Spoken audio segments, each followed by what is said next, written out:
kenshi na kenshi hari ikibazo kiri kwibazwa ahantu hatandukanye, abantu bibaza ngo mbese itorero ni iki. Mu basesanguzi rero ba Bibiliya bavuga ko iri jambo mu isezerano rishya rivuga inshuro 115, inshuro 3 muri ryo rivuga itorero rusange. Itorero rya Gikristo rivuga inshuro 110, ariko muri iryo torero rya Gikristo naryo dufite uburyo turyigaho. Hari uburyo turyigamo kugira ngo abantu barusheho kumva neza. Nkanjye nk'umwigisha w'ijambo ry'Imana, buriya itorero rya Gikristo ndarigaburamwe ibice 4. Igice cya mbere twavuga itorero riboneka. Hakaba rero ikindi gice cya kabiri nise Eglise militaire, itorero ryo ku rugamba. Itorero ryo ku rugamba ni iry'abande. Twebwe iyo tumaze kwizera Kristo, ni ukuvuga ngo tuba dutangiye urugamba. Uruhe rugamba? Tuba turwana nande? Ni ukuvuga ngo hari irari rya kamere, hari satani twacitse twakoreraga, tuba dutandukanye n'imigenzo ye n'imyitwarire ye, duhinduye ubundi buzima, tugiye mu buzima bushya ariho muri Kristo. None iyo tugeze muri Kristo Yesu, uyu mubiri twambaye na kamere yacu yifuza y'ibyaha ishaka kudusubiza hahandi twavuye.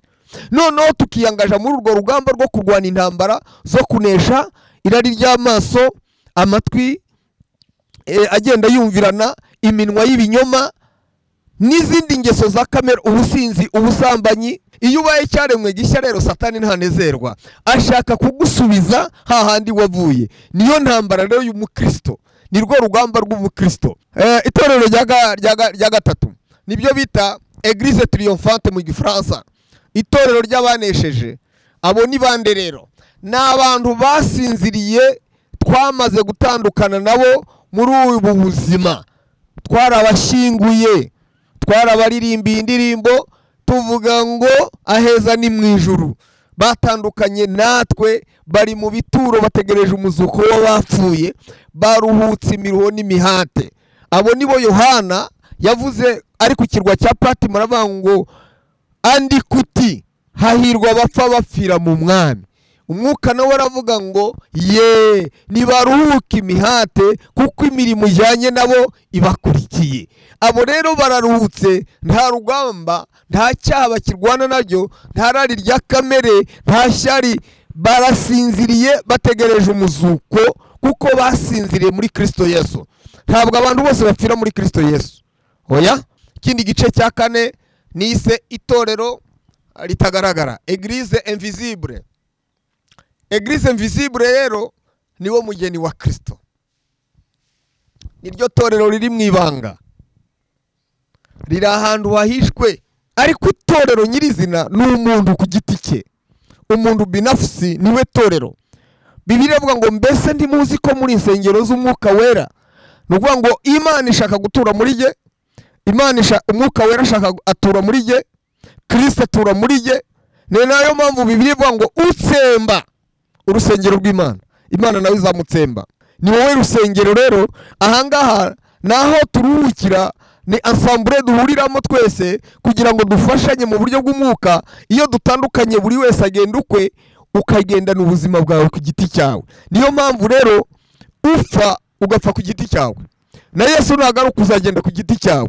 Uwo niwe torero. Iyo ugeze mu nzira cyangwa iyo ugenda wumva abantu benshi bavuga ibintu, ukibaza tugiye gusenga, harya barasenga ryari? Harya ibunyanaka basenga ryari? Wajya kureba ugasanga ni urujya n'uruza rwo gusenga. Ariko ukibaza ngo mbese urwo rujya n'uruza rw'abarwanira gusenga, impamvu bajya gusenga ni iyi? Barwanira kujya mu rusengero. Ariko naje gutekereza nsanga impamvu tujya mu rusengero, ndagira ngo mvuge aka kantu maze iminsi ngenzura nkumva atari keza ku bavuga butumwa twebwe. bararika abantu ngo nimuze mu rusengero, ngo uyu munsi tuzaba dufite amateraniro muze dusenge. Ni byiza kurarikira abantu kuza mu nzu y'Imana, ariko bagere kandi bavuga ngo urabona igitangaza cyawe, uratahana igitangaza. Iyo dusoma Bibiliya mu ivugabutumwa rya Yesu, ntabwo buri munsi Yesu yakizaga abantu, nta bitangaza byabaga buri munsi. Ntabwo ariryo ryari riraje ishinga. Ibitangaza ni ibyemezaga ko Yesu ari umwana w'Imana kugira ngo bamwizere. Niyo mpamvu yavuze ngo nimutizezwa n'ibyo mvuga, muzizezwa n'ibyo nkora. Ibitangaza ni byiza, turabyemera, bituma abatizera bizera, ariko si byo bigomba kubivuga butumwa.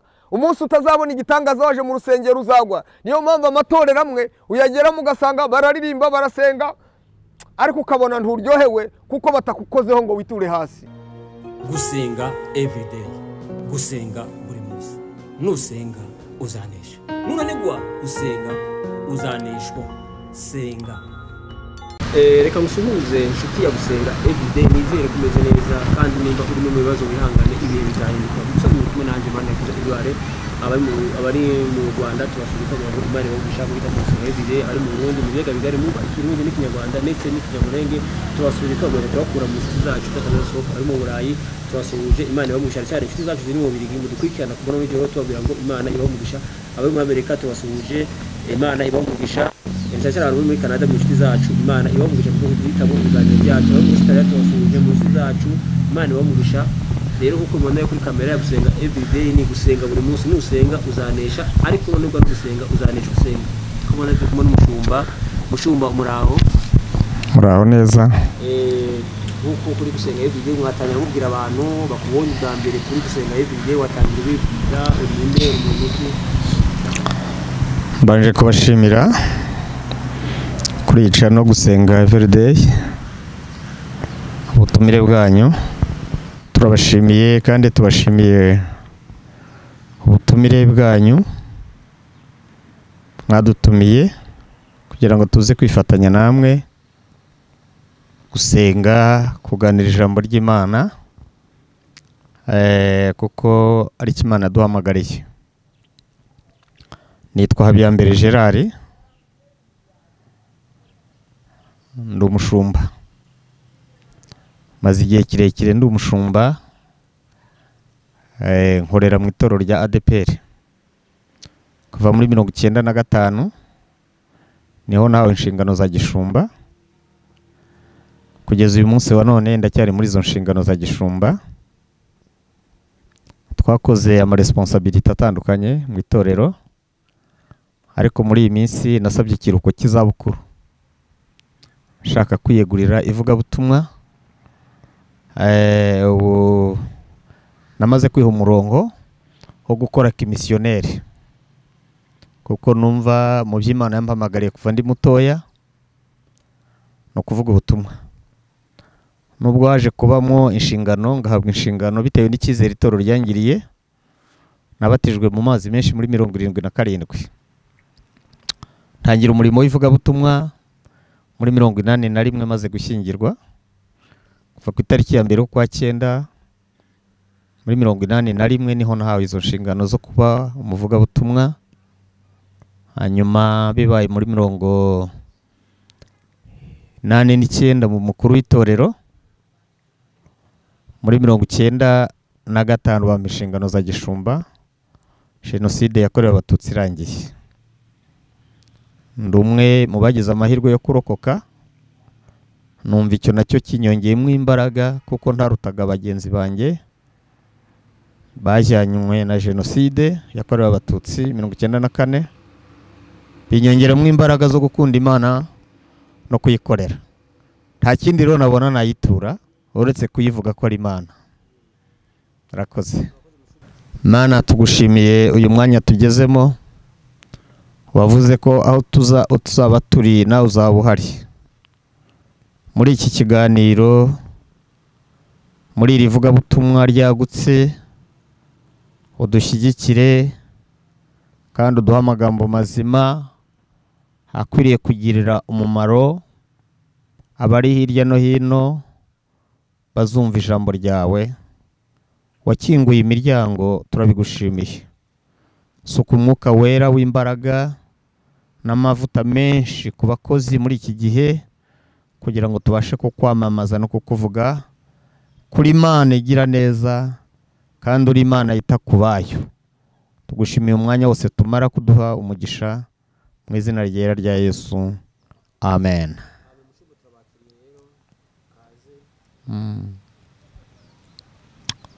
Murakoze. Nkuko tumaze kubivuga, turagira ngo muri iki kiganiro twifashishe ijambo ry'Imana. Twifashishe ijambo ry'Imana mu rwandiko Pawulo yandikiye itorero rya Efeso. Ni amagambo ari gukora ku mutima wanjye muri iyi minsi, kandi burya twebwe babigisha tujya tuvuga ko ufashisha abandi cyagufashije. Ikitagufashije ntiwagifashisha abandi. Iyo bibaye bityo ni rya jambo rivuga ngo ni ugutera waraza cyangwa waraza, ukabwira abandi ngo bibafateho ariko ngiye ntibimfasheho. Aya magambo maze iminsi nyatekerezaho kandi maze iminsi nyabwiriza aho ngeza hose, aho natumiwe hose. Niyo ngira ngo tuyaganire, nyabasangize, dufatanyirize hamwe kuyasangira. Iri jambo turarisoma rero mu gice cya mbere mu rwandiko Pawulo yandikiye Abefeso. Turasoma duhereye ku murongo wa 3 tugeze ku wa 6. Twongere twambukiye hirya dusome ku murongo wa 15 tugeze ku murongo wa 23. Nubwo tutari bubivuge byose, ariko mfitemwo intego imwe ikusanya aya magambo tugiye gusoma. Reka dusome. Imana y'umwami wacu Yesu Kristo ariyo na se ishimwe, kuko yaduhereye muri Kristo imigisha yose y'umwuka yo mu ijuru, nk'uko yadutoranirije muri we isi itararemwa, kugira ngo tubabera tutariho umugayo imbere yayo, kuko yagambiriye kera kubw'urukundo rwayo ko duhinduka abana bayo tubiheshejwe na Yesu Kristo kubw'ineza y'ubushake bwayo, kugira ngo ubuntu bwayo butagira akagero bushimwe ubwo yaduhereye mu mukunzi wayo. Twambuke dusome ku murongo wa 15. Nicyo gituma nanjye maze kumva uburyo mwizera Umwami Yesu mugakunda bera bose, mbashimiye Imana urudaca, nkabasabira uko nsenze, kugira ngo Imana y'umwami wacu Yesu Kristo ariyo data wa twese w'icyubahiro ibaha umwuka w'ubwenge no guhishurirwa, bitume muyimenya, kugira ngo amaso y'imitima yanyu abone uko ahweza, mumenye ibyo mwiringizwa n'iyabahamagaye, mumenye n'ubutunzi bw'ubwiza bw'iyo azaragwa bera, mumenye n'ubwinshi bw'imbaraga zayo butagira akagero izo iha twebwe abizeye, nk'uko imbaraga z'ububasha bwayo bukomeye ziri, izo yakoreye muri Kristo ubwo yamuzuraga mu bapfuye, ikamwicaza iburyo bwayo ahantu ho mu ijuru, imushyira hejuru y'ubutware bwose n'ubushobozi bwose n'imbaraga zose n'ubwami bwose n'izina ryose rivugwa, uretse muri iki gihe gusa, ahubwo no mu bihe bizaza. Kandi yamuhaye gutwara byose, ibishyira munsi y'ibirenge bye, imuha itorero ngo abe umutwe waryo usumba byose, naryo ribe umubiri we ushyitse kandi ushyikirwamo na byose. Amen. Muri aya magambo menshi dusomye, wenda tuzakomeza kuyaganiraho, ariko muri iki gitondo kuba twumva hari umutwe w'ijambo nashatse ko tuganiraho nk'indamukanyo, nk'intashyo, nk'ubutumwa bwiza kuba twumva. Ni ijambo ryitwa kuba mu itorero, ni ukuba mu mugambi w'Imana. Haleluya. kuba mu itorero ni ukuba mu mugambi w'Imana. Kenshi na kenshi hari ikibazo kiri kwibazwa ahantu hatandukanye, abantu bibaza ngo mbese itorero ni iki. Biri gutuma rero abantu bakurura amagambo menshi, buri wese akiha ubusobanuro mu buryo abyumva, kandi ubwo abyumvamo niko abitwara. Urugero, dukunze kumva havugwa ngo itorero ry'indamutsa, itorero ry'urukerereza. Uyu munsi wa none dufite icyo twita itorero ry'igihugu, ritorezwamwo indangagaciro z'umunyarwanda n'umuco nyarwanda kugira ngo udatakara. Hakabaho n'itorero rya ADPR, hakabaho Zion, hakaba Restoration, hakaba Methodist. Ayo yose afite inyito yitwa itorero. Kubera iyo nyito rero umuntu ashobora gutekereza akavuga ati byose byitwa itorero, aho ngeze hose ubwo ni mu itorero nta kibazo. Ni nayo mpamvu nifuje ko twaganirira ijambo kugira ngo turisesangure mu ncamake. Ubundi itorero ni iki? Iryo jambo itorero ni iki? Itorero ni ijambo ni inyito rusange, ni nayo mpamvu rikoreshwa ahantu hose. Dusesanguye mu nyandiko, cyane cyane inyandiko zanditse Isezerano Rishya, dusanga itorero baryita Ecclesia, naho mu Giheburayo ho bakoresha ijambo ryitwa Kahari Yawe, Assemblée de Dieu. Ariko noneho mu Kigiriki mu Isezerano Rishya rikitwa Ecclesia, ek kaleo, bivuga ngo ni ijambo ryitwa ek, bisobanura ngo guhamagarwa. Kaleo ni abantu bakuwe ahantu bashyirwa ahantu kubera impamvu runaka. Ni ukuvuga rero ngo iyo abantu bishyize hamwe, burya ni itsinda Ecclesia, kubera impamvu runaka, kubera ibiganiro runaka, kubera gukemura ibibazo runaka. Mu basesanguzi rero ba Bibiliya bavuga ko iri jambo mu Isezerano Rishya rivuga inshuro 115. Inshuro 3 muri ryo rivuga itorero rusange, abantu bishyize hamwe. Ni ukuvuga ngo itorero nakwita, ntabwo naryita ngo ni itorero rya gipagani, ahubwo n'abantu bishyira hamwe kwiga ibibazo runaka. Burya mu mudugudu hariya dutuye iwacu, iyo bahuye inama y'umudugudu cyangwa inama z'akagari, burya ni Ecclesia iba yateranye kugira ngo yige ibibazo by'abaturage bya rubanda biri muri ako karere k'abantu bishyize hamwe. Noneho inshuro 2 zivuga itorero ryo mu butayu ryari riyobowe na Mose, ari ryo twita Kahari Yawe, Assemblée de Dieu. Inshuro 110 rero rikavugwa itorero rya Gikristo. Haleluya. Itorero rya Gikristo rivugwa inshuro 110. Ariko muri iryo torero rya Gikristo naryo dufite uburyo turyigaho.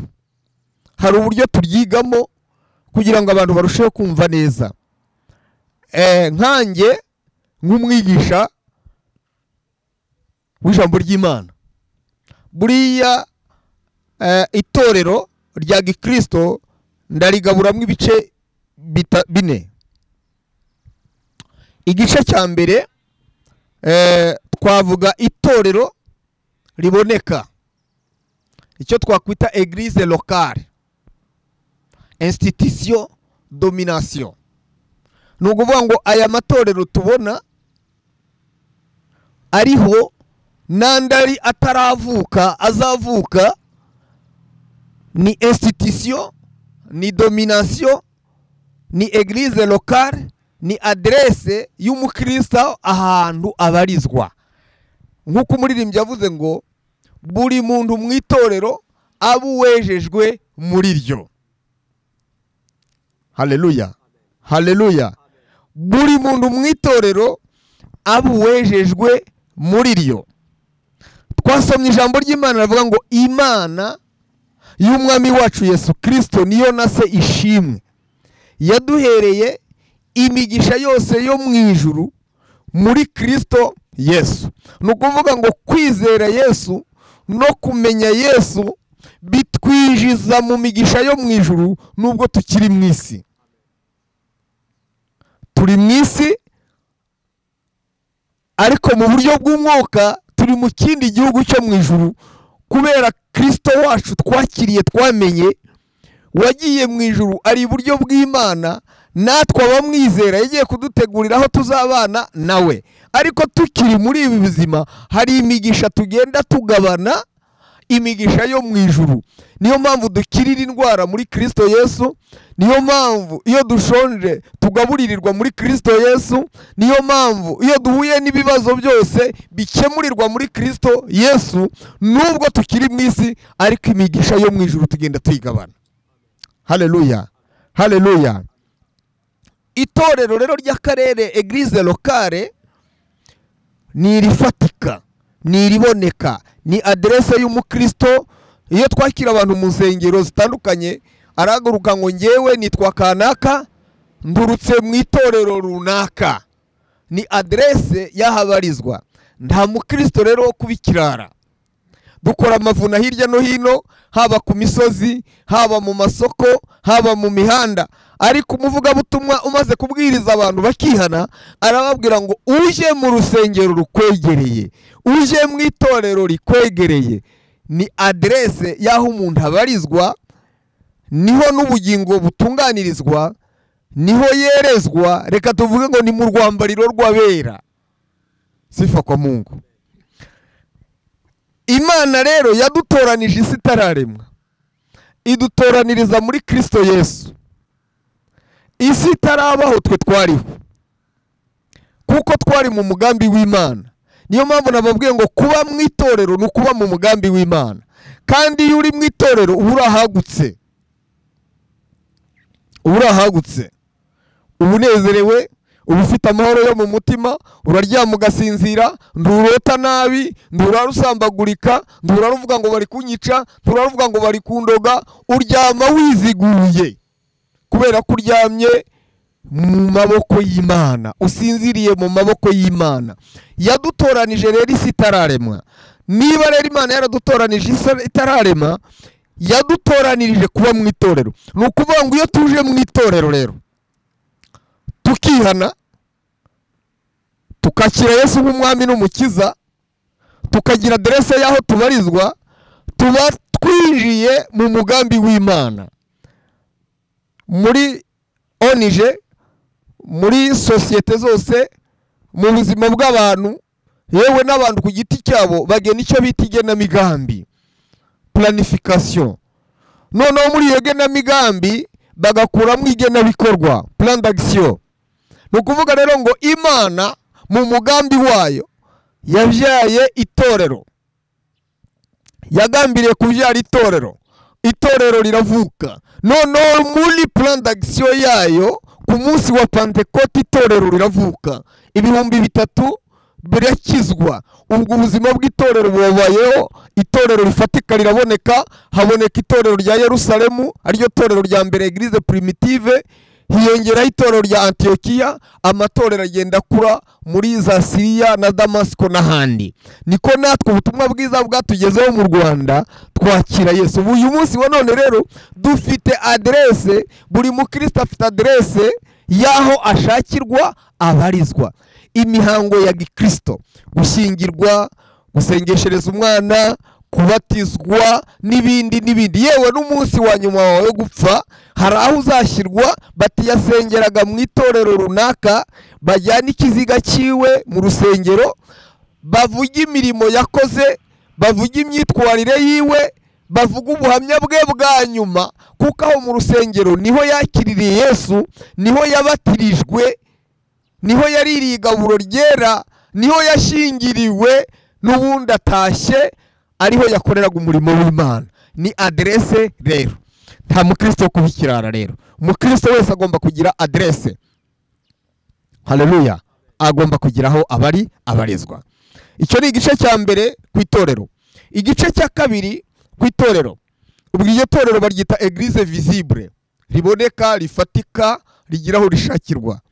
Hakaba rero ikindi gice cya kabiri nise Eglise militaire, itorero ryo ku rugamba. Itorero ryo ku rugamba ni iry'abande.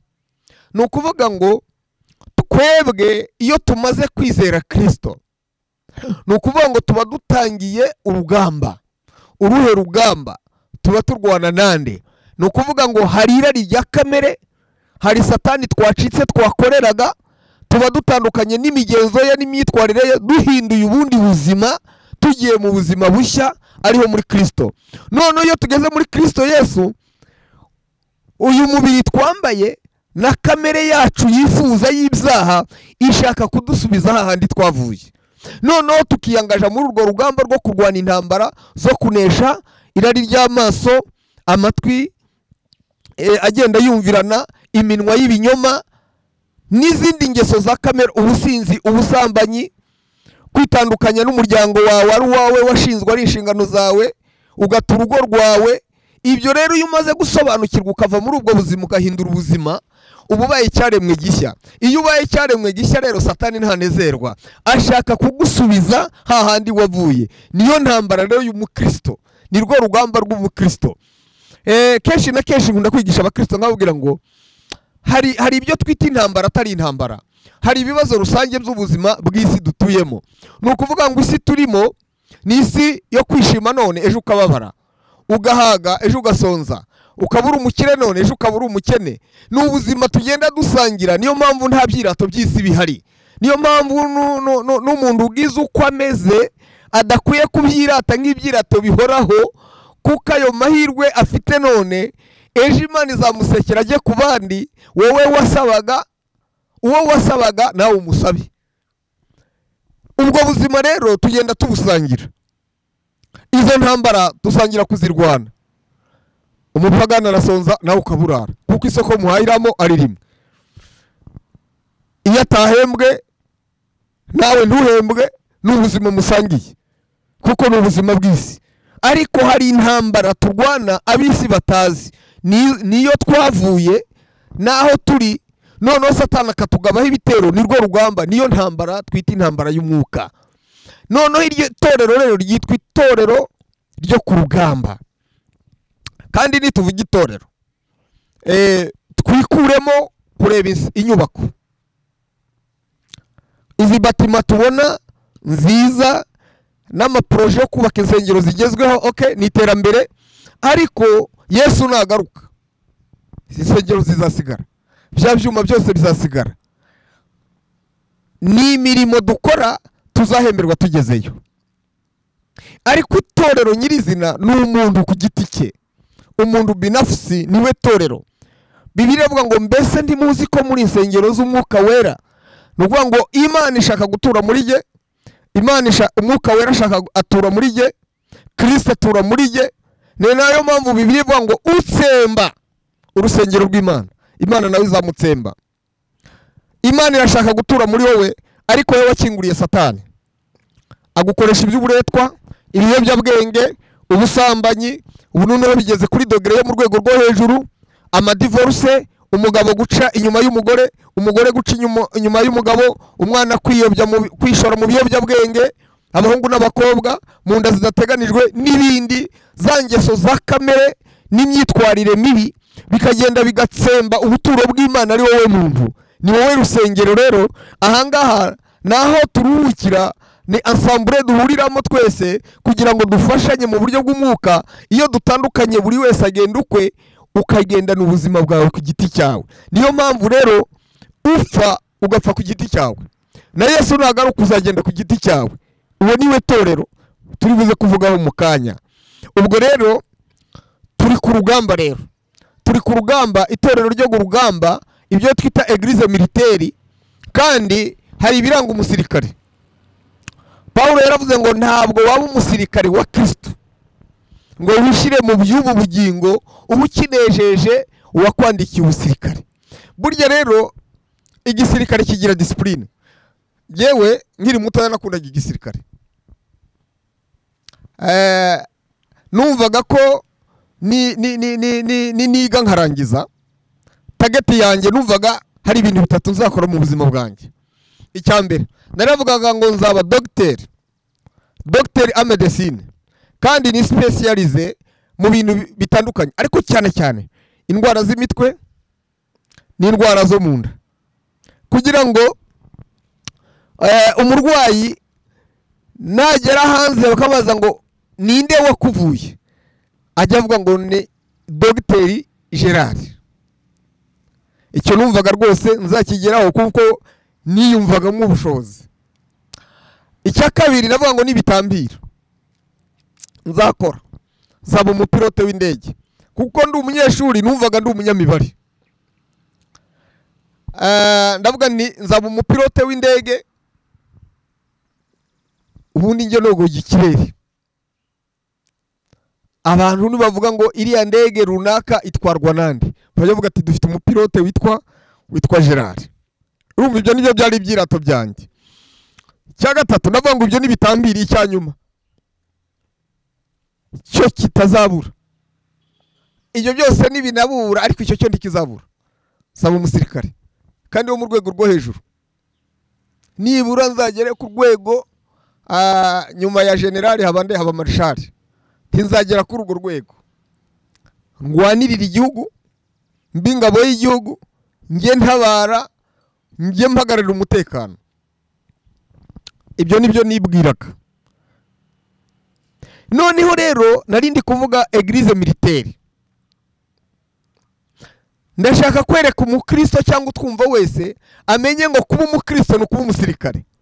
Ariko kuba umusirikare agira ibimuranga. Ikintu cya mbere kiranga umusirikare ni imyambaro. Niho umuntu atambuka avuga ngo uriya n'umusirikare. Kandi abafite ibimuranga bitandukanye. Hari imyambaro, hari intwaro, imbunda, hari iteni yiwe yenyine iramuranga. Ariko ikintu gikomeye kimuranga ni discipline. Musirikare nyawo arangwa na discipline. Buriya niyo mpamvu mu gisirikare ikintu gifata umwanya munini ni imyitwarire, discipline. Itorero rero ryo ku rugamba turigereranya n'igisirikare. Kandi umusirikare ntapfa kurya, umusirikare ntapfa kwambara uko yambaye. Umusirikare agenda afite ibintu atandukaniyeho n'umusivile. Niyo mpamvu Bibiliya ivuga ngo natwe turi abasirikare. Kandi umusirikare iteka ryose ahora yiteguye ngo aho nagerera hose natungurwa, kandi natungurwa n'umwanzi, kandi mba niteguye iteka ryose kurwana n'umwanzi aho twahurira nawe wese. Aba yiteguye rero mu buryo bwose bushoboka. Natwe rero abakristo tugomba kumenya ko dufite urugamba turwana narwo, turakirana n'imyuka mibi y'ahantu ho mu ijuru, turakirana n'abadayimoni mu buryo butari bumwe, turakirana n'imbaraga tutarebesha amaso yacu. Kenshi na kenshi hari igihe ureba mugenzi ukavuga ngo uriya ngo niwe mwanzi wanjye. Hoya, ahubwo hari ikiri kumukoreramo, ari wo wa mwuka mubukorera mu batumvira.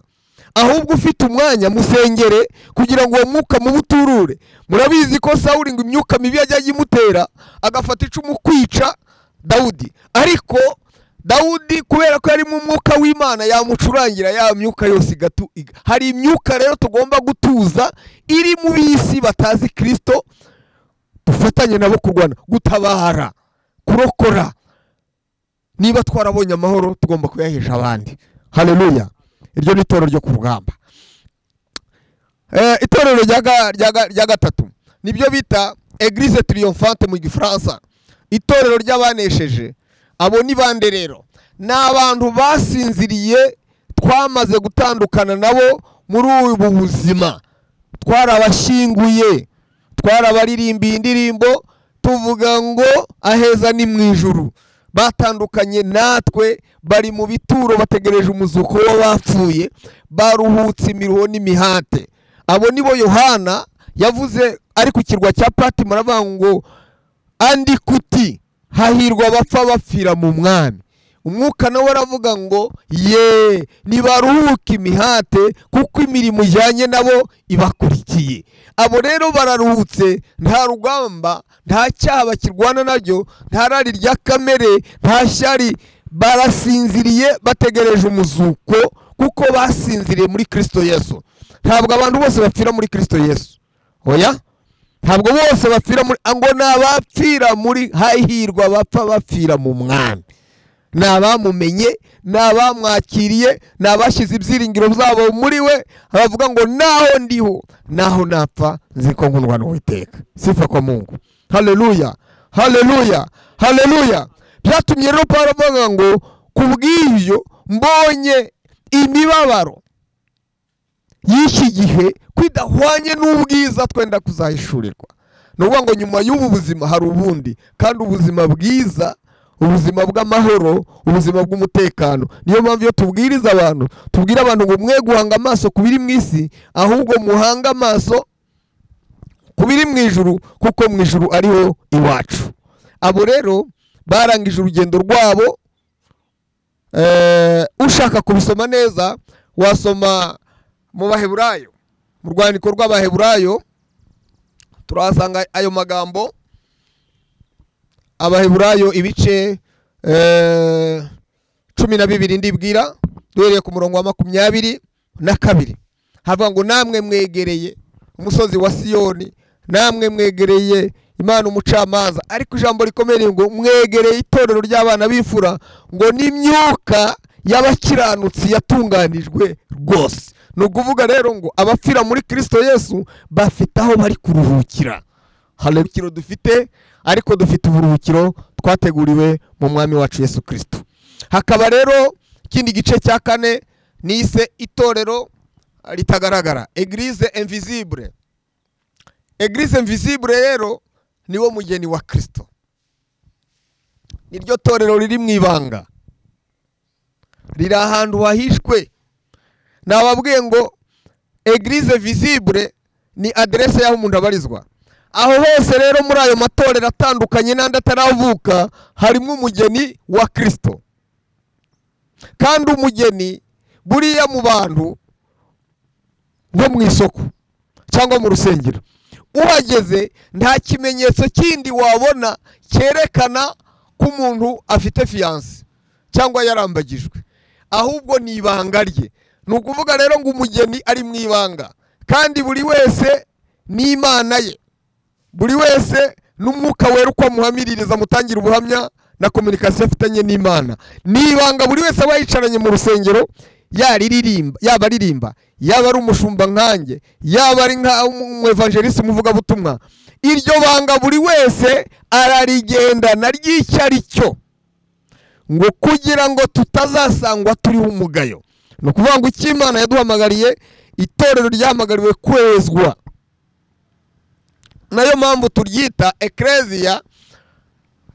Muri definition biravuga ngo ecclesia ni abantu batoranijwe mu bandi, bashyirwa ku ruhande, mise en part, kubera impamvu runaka. Ayo matorero yose navuze, ikibatandukanya ni impamvu zatumye baba mise en part. Ubwo rero nawe ukwiye kumenya ngo icyantandukanye, icyatumye mva mu miryango y'iwacu ntacyo mbuze, ariko bafite icyo babuze, ni agakiza ko muri Kristo Yesu. Icyatumye ntandukana n'urubyiruko rugenzi rwanjye nuko hari imyitwarire yabo n'imyifatire yabo iranyangiririza, kuko inshuti mbi zonona ingeso. Mise en part, ubitorero kugira ngo wezwe utunganywe. Imana ishimwe. Ni ukuvuga rero ngo itorero rigaragara mu bice 4. Hari itorero riboneka, ariryo twiste itorero Eglise visible, hakaba itorero ryo ku rugamba Eglise militaire, hakaba itorero twise ry'abanesheje Eglise triomphante, hakaba itorero invisible ritaboneka riri mu ibanga, ari wo mugeni wa Kristo. Ubwo impanda izavuga, uwo mugeni ni uzavuga ngo umukwe wanjye araje ajye gusanganira umwami we mu kirere.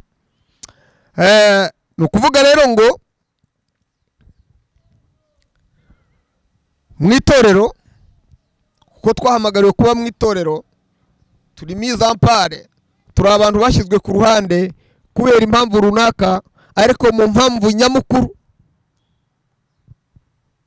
twahamagariwe kwera no kwezwa. Ni nayo mpamvu uyu mwanditsi yavuze ngo Imana yadutoranije kera dans l'éternité, isi itararemwa.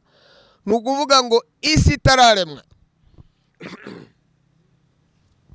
kuvuga rero ngo yewe maze imyaka y'amavuko, ngejeje imyaka 64 y'amavuko. Ni ukuvuga ngo mbere y'imyaka 64 nariho muri plane y'Imana, nariho mu mugambi w'Imana, nariho nubwo ntari nzi uko nzabaho, n'uzambyara uwo ari we, mama na papa na sogokuru nzakomoka ntabizi, ariko mu mugambi w'Imana nariho. Niba rero nariho, igihe kikagera ngahamagarwa, nababwiye ko ngewe nakijwe muri 77, naniho nabatijwe mu mazi menshi, nijizwa mu itorero. Muri uko kwinjira mu itorero nijiye mu mugambi w'Imana. Unyumva wese anyumve neza, nijiye mu mugambi w'Imana, njya gushyigikira Imana mu mugambi wayo. None ngiye gushyigikira Imana mu mugambi wayo, Imana nayo iragarukira iranshyigikira. Ni ukuvuga ngo nshyigikiye Imana, Imana nayo iranshyigikiye kubera ko ndi mu mugambi w'Imana. Ni ukuvuga rero ngo muri planification y'abategura igenamigambi y'ibikorwa runaka bazakora, bateguramo n'ibikoresho bizashyigikira uwo mugambi, bagategura na finansama aho izaturuka, hagategurwa n'abakozi bazashyira mu bikorwa iyo plan. Ni ukuvuga rero ngo Imana imaze kuduhamagara twinjiye mu itorero, tuza gushyigikira Imana mu mugambi wayo, twemera uwo murimo, twemera uwo muhamagaro. Noneho rero iyo turi mu itorero tuba dushyigikiye Imana, Imana ikadushyigikira. Tuba dushyigikiranye n'iki? Tuba dushyigikiranye n'Imana. Niyo mpamvu iyo tubwiriza abantu kujya mu itorero, tuba tubabwiriza kwinjira hagutse mu mugambi mwiza w'Imana, kuko isi itararemwa twari twarahamagawe. Ni ukuvuga rero ngo n'uyu munsi wa none ziriya ndaya, bariya abasinzi, bariya abantu bose ntawo gucirwa urubanza, kuko nawe aracyari mu mugambi w'Imana. Yesu yaravuze ngo intama zanjye ziranzi, nanjye ndazizi, ariko hari n'izindi zitari zinjira mu rugo rw'intama. Haleluya! Izo rero nizo zituma babwiriza ubutumwa ku manywa na nijoro, kuko izo ntama nazo zikeneye kwinjizwa hehe? Kwinjizwa mu rugo rw'intama. Yesu yaravuze rero ngo ni irembo ry'intama, unyinjiramo wese abona urwuri rwiza. Haleluya! Yesu ahuye na wa Musamariya, yaramubwiye ngo mba ku mazi. Umugore amubwira ati ntibishoboka, ntabwo naguhereza ku mazi yanjye, kubera ko mwebwe muratunena, mwebwe mw'Abayahudi mwe muratunena, twebwe turi Abasamariya, byashoboka bite gusangira nawe ku kabindi k'amazi? Undi ati nyizera wa mugore we, kuko unyizera unywa amazi nzamuha. Haleluya! Ntazongera kugira inyota ukundi. Umugore Umusamariya akaza ati none urashaka kumbwira ko ntazongera kugaruka kuvoma kw'iri riba rya sogokuruza Yakobo? Ariko Yesu ashaka kumubwira iki? Yashaka kumubwira ngo ugeze muri nge ashira inyota, ntabagisambana, ntagira inyota zo kuba mu kabari no kurara mu kabari. Dufite abantu batandukanye n'ingo zabo kubera akabari, dufite abantu batandukanye n'ingo zabo kubera ingeso y'ubusambanyi, y'uburaya yananiwe gucika, akagira ngo umugore iriya ndaya iraruta umugore we, uriya mugabo wiwe ari guca inyuma, si undi mugabo si kimwe. Abagabo bose barasa, abagore bose barasa, ahubwo biterwa na kamere y'icyaha iri mu muntu. Abo rero nabo nibo dusabwa kubwiriza kugira ngo tubagarure mu nzu y'Imana. Unyumva n'umvisha no wese amenye ngo umugambi w'Imana no kugira ngo twinjire mu itorero, kandi tuzahabonera urwuri rwiza, tuzahashirira inyota muri Kristo Yesu. kwifuza no kurarikira bitandukanywa n'ijambo ry'Imana, maze bigatuma tunywa amazi, tunywera ku isoko nziza twamaze gutegurirwa na Yesu Kristo umwami wacu. Bityo rero nk'uko nari maze kubivuga, iyo tugeze mu itorero, ibikorwa byose dukorera mu itorero biba bigaragaza gushyigikira Imana. Tutanga amaturo turi mu nsengero, tugatanga ibyacu turi mu nsengero. Hari abantu babikora bitotomba. Ndashaka kubabwira nk'umushumba, ngiye maze imyaka 40 ndi muri uyu murimo, ariko ntukitotombere gutanga amaturo, ntukitotombere gutanga icyacumi, uko nugusangira n'Imana kubyiza Imana yagiye gukorera. Ibyo rero uba uri gushyigikira Imana kugira ngo nawe Imana igushyigikire.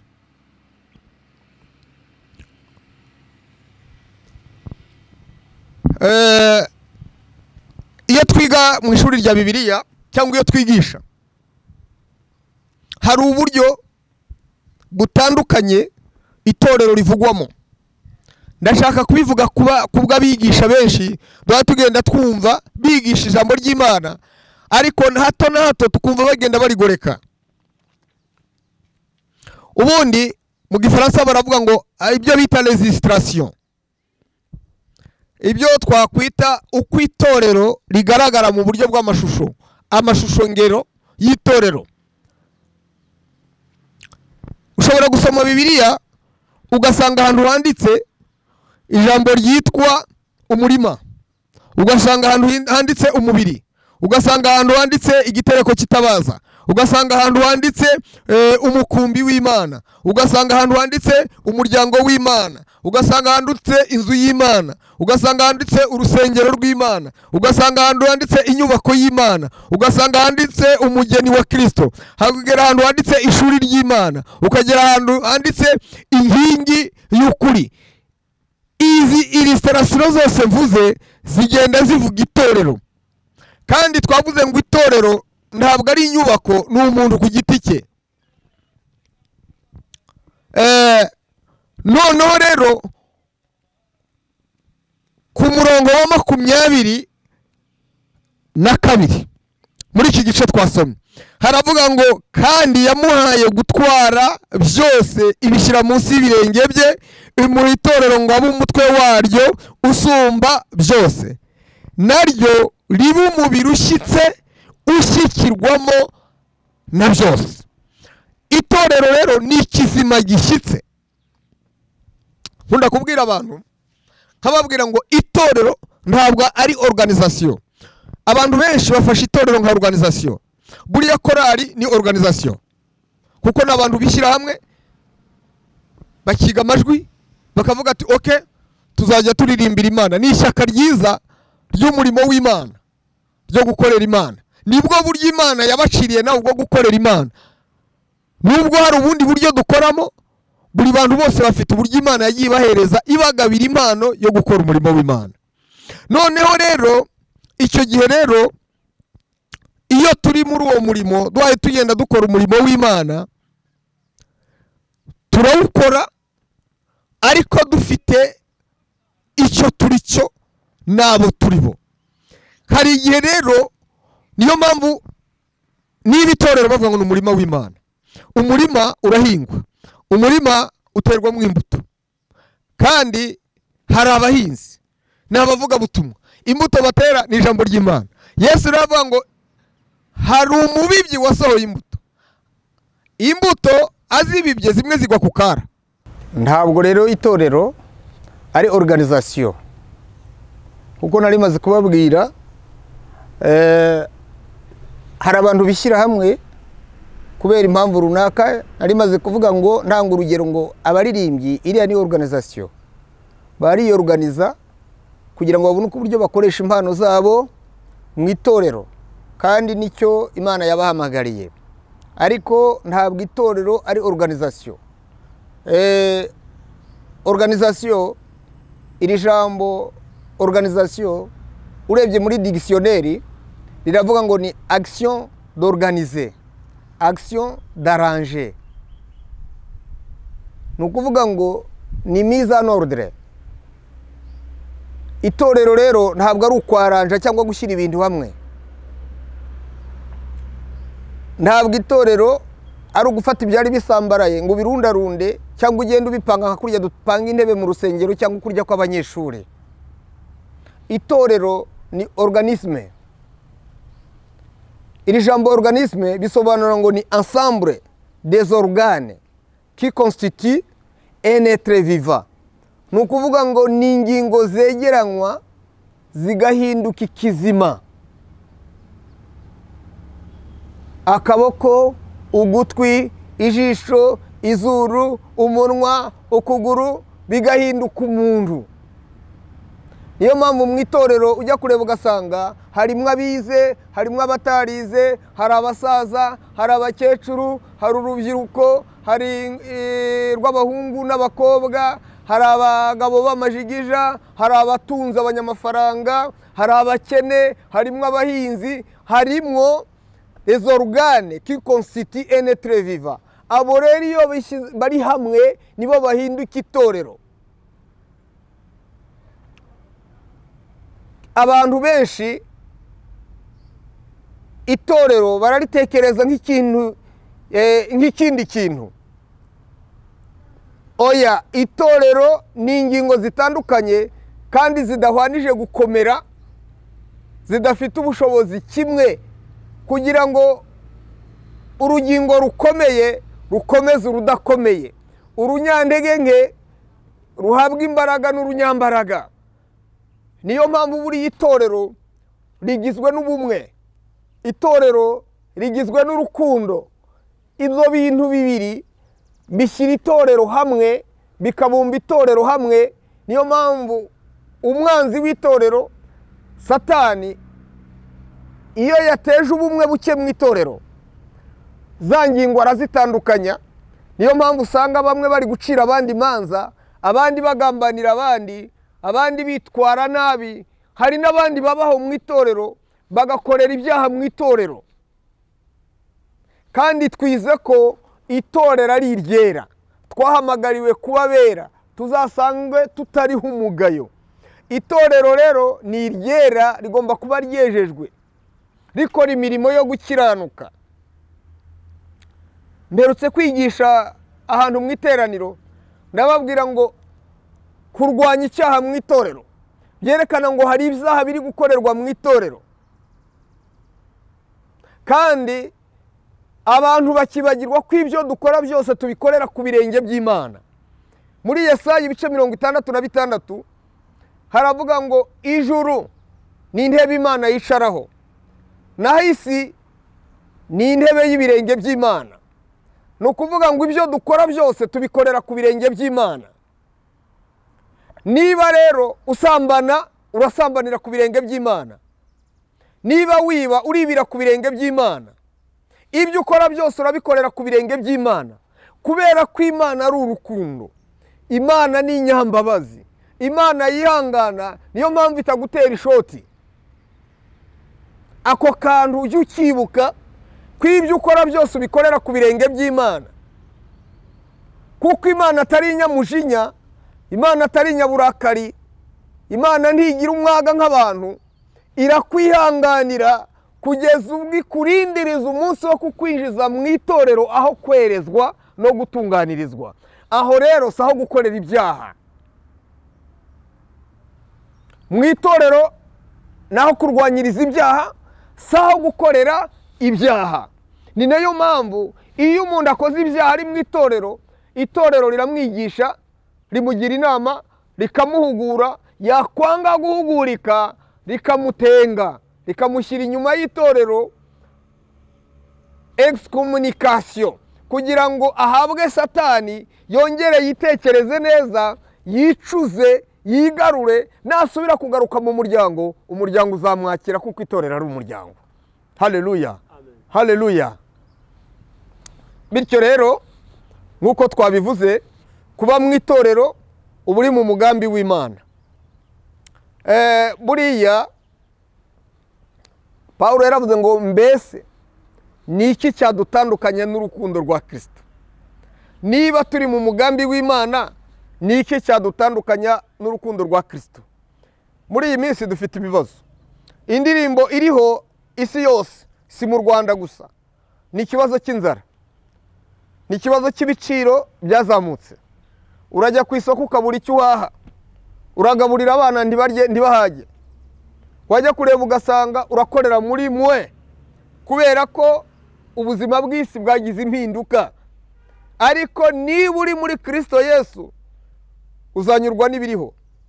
Jambo ry'Imana tubwira ngo mbese imfatiro z'isi ntizinyeganyega. Umukiranutsi azakora iki? Azabeshwaho no kwizera.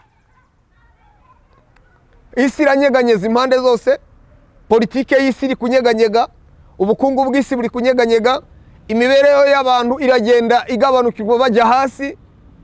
Ariko kwizera Imana no kwiringira Imana, ejo nimugoroba nari ndi gutegura icyigisho kivuga ngo impamvu twizera Imana. Ese Imana tuyizezwa n'iki? Niki gituma tuyizera? Sanga Imana impamvu ya mbere ituma tuyizera irihamya by'ubwayo kwishobora byose. Nuvuga ngo niba yihamya kwishobora byose, uwo muntu w'umunyabushobozi wabura ute kumwegera no kumushakaho ubuhake? Kuki utakwemera guhakwa nawe? Munyigireho, niko ijambo ry'Imana ritubwira. Munyigireho kuko ndi umuntu gwa neza kandi noroheje mu mutima. Haleluya. Niko ijambo ry'Imana ritubwira. Munyigireho kuko ndi umugwa neza kandi noroheje mu mutima. Imana yacu si nyamushiha, Imana yacu ntigira inzigo, Imana yacu ntirakara nk'abantu, ahubwo iteka ryose ihora iteze ibiganza kutwakira, kuko twageze ahagutse ariho mu itorero mu buzima bushya. Twegera umusozo, ndagira ngo ndarikire muri wese wumva iki kiganiro. Iyo ugeze mu nzira cyangwa iyo ugenda wumva abantu benshi bavuga ibintu, ukibaza tugiye gusenga, harya barasenga ryari? Harya ibunyana kabasenga ryari? Wajya kureba ugasanga ni urujya n'uruza rwo gusenga. Ariko ukibaza ngo mbese urwo rujya n'uruza rw'abarwanira gusenga impamvu bajya gusenga ni iyi? Barwanira kujya mu rusengero. Ariko naje gutekereza nsanga impamvu tujya mu rusengero ni iyi. Impamvu turangira abantu kujya mu rusengero, impamvu turarikira abantu kuza mu rusengero, iya mbere ituma tuza mu rusengero ni ugushima. Ni nayo mpamvu buriya twahuye n'ikibazo gikomeye muri jenoside yakorewe Abatutsi muri 1994. Abantu twajyaga twigishwa kera ko iyo ugize ikibazo ugahungira mu rusengero ntacyo ukibaye. Ariko amahano yabaye, wahungiraga mu rusengero no muri kiliziya bakahakwicira. Nayo mpamvu abantu benshi basigaye batinya urusengero, babihiwe no kujya mu rusengero. Ariko ndagira ngo nongere ngukangure, mu rusengero ni heza. Iyo tugeze mu rusengero tuza gushima Imana, tuba tuzanywe no gushimira Imana ibyo yadukoreye, ibyo igenda idukorera bya buri munsi. Erega n'uyu mwuka duhumeka wawishyura iki? Kubona ijoro riza, mberutse kugenda nagiye mu ivugabutumwa, turatinda mvayo saa sita z'ijoro, fata umumotari hari Kicukiro, nzi umuhanda wose, nsanga umuhanda wose uracecetse, uretse abari bashinzwe umutekano gusa nibo wasangaga mu muhanda. Ariko ukibaza ngo ba bantu bose baba muri uyu mujyi wa Kigali na za modoka na ya mamoto byagiye he? Ijoro ryatumye buri wese ajya hajya. Nyamara ni bucya buri bose baraza mu rujya n'uruza. Ukibaza rero ngo uwo muntu wakinze urugi rwitwa umwijima akabara rukinga ukongera ukabyuka ukajya mu buzima busanzwe, abakozi bakajya mu biro, abajya mu isoko bakajya mu isoko, abajya gucuruza bakajya gucuruza, n'abajya gukora ibyaha bakajya gukora ibyaha. Icyo ni igitangaza gikomeye utabura gushimira Imana wageze mu rusengero. Kuba wandinzira ijoro rigaca bugatandukana amahoro, ukamba ubuzima ngahumeka, ibyo Mana nabyo ndabigushimiye. Umugabo atandukana n'umugore baryamanye, umwana agatandukana n'ababyeyi, n'ibyo utunze birya wita ibyawe uba utandukanye nabyo, n'amabanki aba akinze, ariko Imana ikagusubiza mu buzima busa. Iryo ni ishimwe. Umwenda w'umuntu rero ari mu mwenda wo gushimira Imana, utaranajya mu itorero ahagutse yo gushimira Imana, ariko no mu mutima wawe ujye wumva ngo Mana nibi ndabigushimiye nubwo ntakuzi, kuko ivubira imvura ababi n'abeza. Icyo nicyo cya mbere kitujyana mu rusengero. Icya kabiri kitujyana mu rusengero, tujya mu rusengero kugira ngo duhimbaze Imana, turamye Imana, duhimbaze Imana, turema ubusabane n'Imana. Burya kuririmba, gusenga, kuramya, guhimbaza, tuba dukomeza ubumwe bwacu n'Imana. Ikindi, hari abantu bamaze gutandukana n'Imana, ubumwe bwabo barabushenye. Bamwe baritotomba ngo Imana ngo irobanura ku butoni, ngo Imana, ugasanga baragenda bitotombera Imana ngo Mana kuki ngiye watumye mera ntya, navutse ntya, abandi barakize ngenda kennye, abo twiganye bafite akazi ngiye ntako ngafite. Oya, jya mwishimwe, numara kujya mwishimwe winjire mu mwanya wo kuramya Imana no kuyihimbaza, ureme ubusabane bwawe n'Imana, wongere ubugarure, ubukomeze. Niba ufite komunikasiyo n'Imana, ibyo bizatuma uguma mu masezerano, ibyo bizatuma Satani atakubona urwaha ngo aguhubanganye. Icya gatatu gituma tujya mu rusengero, tuba tuje kugira ngo twumve, tuzane ibyifuzo, tuzane imitwaro yacu imbere y'Imana, kuko Imana ari data wa twese. Niyo mpamvu kuje kose Imana ikwakira, indushyi, abahaze, abashonje, abarwaye, abafite ibyifuzo bitandukanye, bose bahungira mu nzu y'Imana bazanye ibyifuzo, bazanye imitwaro yabo.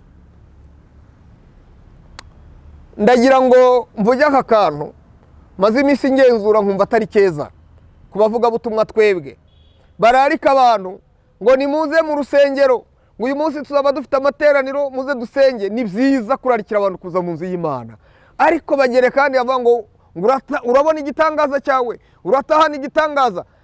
Iyo dusoma Bibiliya mu ivugabutumwa rya Yesu, ntabwo buri munsi Yesu yakizaga abantu, nta bitangaza byabaga buri munsi. Ntabwo ariryo ryari riraje ishinga. Ibitangaza ni ibyemezaga ko Yesu ari umwana w'Imana, kugira ngo bamwizere. Niyo mpamvu yavuze ngo nimutizezwa n'ibyo mvuga, muzizezwa n'ibyo nkora. Ubwo rero yakizaga, yakoraga igitangaza akurikije imitima iyoberaho mu iteraniro, uburyo yakira cyangwa itakira, kugira ngo bemere kandi bizere. Ariko umurimo wa Yesu ngo wari uwo gushaka icyari cyarazimiye. Haleluya! Gutarura intama zazimiye. Ivugabutumwa, ijwi rya Yesu ni iryo gutarura umwana w'umuntu wazimiye, ni iryo gutarura ikiremwa muntu cyazimiriye. Aho Satani yaciye urwobo, ngo nicyo cyatumye Yesu aca umugani, aravuga ngo umuntu yasize intama 99 ngo ajya gushaka imwe yari yazimiye. Iyo yazimiye ninde rero? Ayihondoberera, aho yakomerekeye, urwobo yaguyemo ni jyewe nawe. Uko yansanze niko nawe agomba kugusanga. Aho uri, ndabizi neza ko Bibiliya avuga ngo ushobora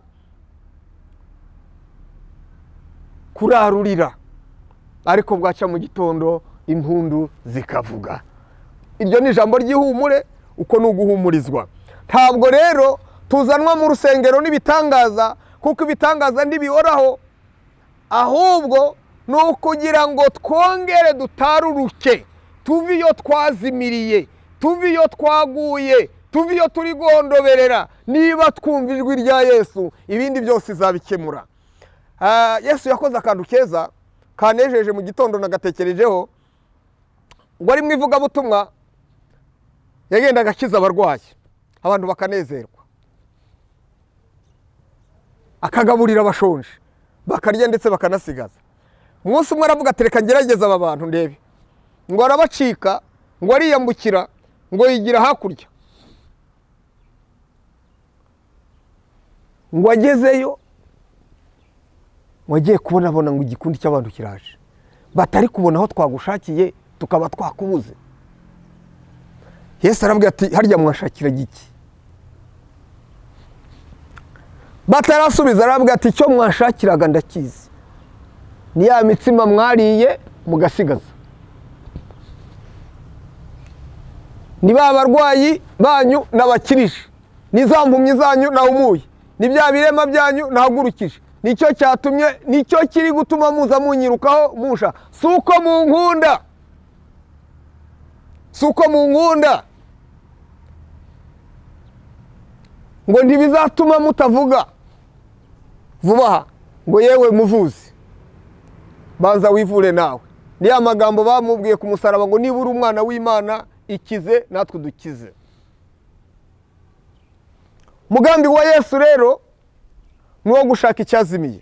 Umugambi w'ivugabutumwa, intego y'ivugabutumwa ni ugukura abantu mu byaha, ni ukubyutsa abaguye, ni ugukangura abasinziriye. Ibitangaza ni byiza turabyemera, bituma abatizera bizera, ariko si byo bigomba kubivuga butumwa. Umunsi utazabona igitangaza waje mu rusengero uzagwa. Niyo mpamvu amatorero amwe uyageramo ugasanga bararirimba barasenga, ariko ukabona nturyohewe kuko batakukozeho ngo witure hasi.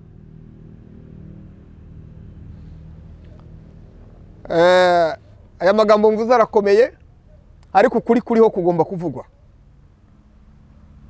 Aya magambo tuvuga ntabwo ari amagambo ya business, ni amagambo y'ubwami bw'Imana. Ni nayo mpamvu iyo tuvuga tuba turi kuremera abantu ubwami bw'Imana. Yesu yaravuze ngo niba aya magambo mbabwira mutayumva, mutanayasobanukirwa, ubwami bw'Imana burabatunguye. Ubwami bw'Imana buri mw'iri jambo, ubwami bw'Imana buri mu masezerano duhabwa n'Imana.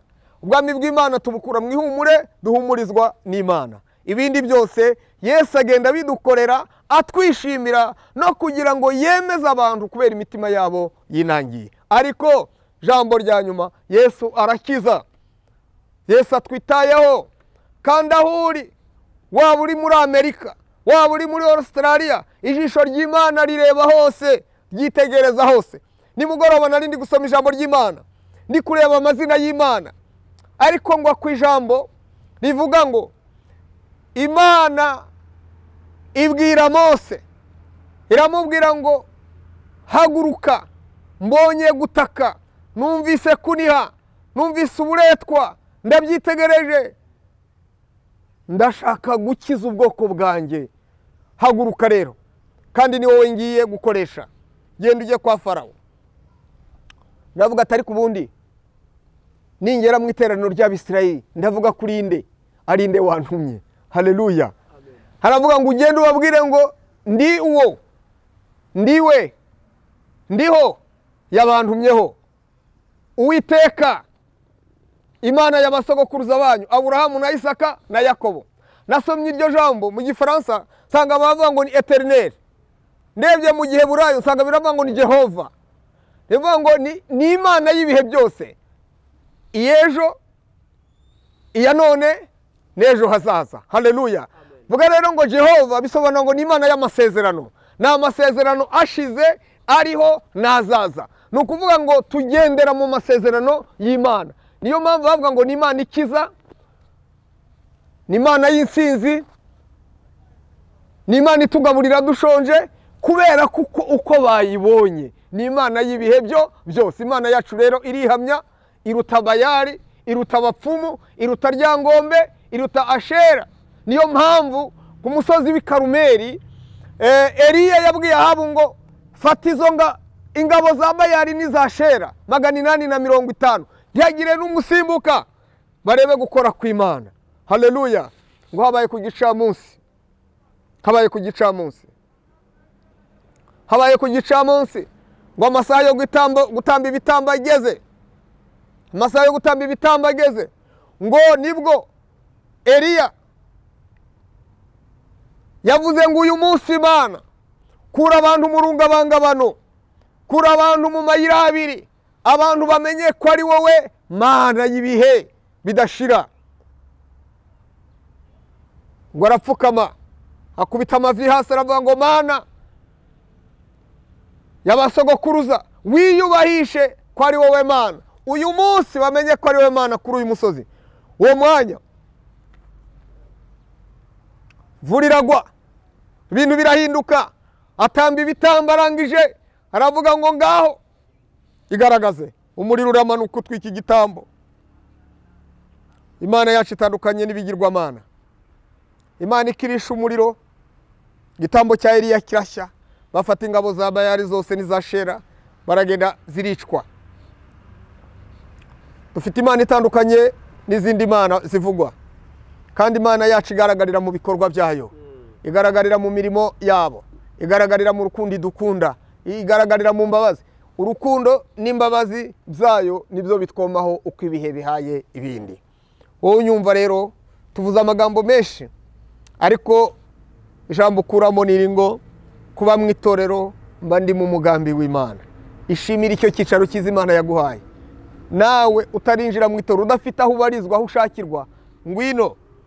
Jambo rya mbere nuko Imana iguhindura ku bitorero, yarangiza ikaguhereza adresse yaho uzajya wishimirira, witambira ibitambo, aho uzaza uyiramiriza ukayihimbariza, aho uzaza uzanira imitwaro yawe, aho ngaho ukaharangira n'abandi.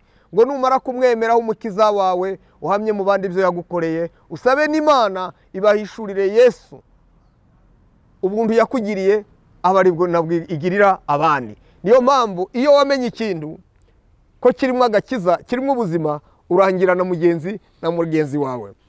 Basigaye batwita ngo turabavuga butumwa b'intekamitwe. Bavuga butumwa bariho ngo ni intekamitwe, ngo ni ibi baragenda basahura abantu, besikoroka abantu. Ntabwo ari bose, icyo akora barimo bahinduye Bibiliya bizinesi, ariko abandi ni abavuga butumwa beza bashakira abantu iby'ubwami bw'Imana, no kugira ngo kugira neza kw'Imana niba twarasogongeye tukamenya yuko umwami wacu agira neza. Ntabwo tuziyumanganya kutabivuga no kutabibwira abandi.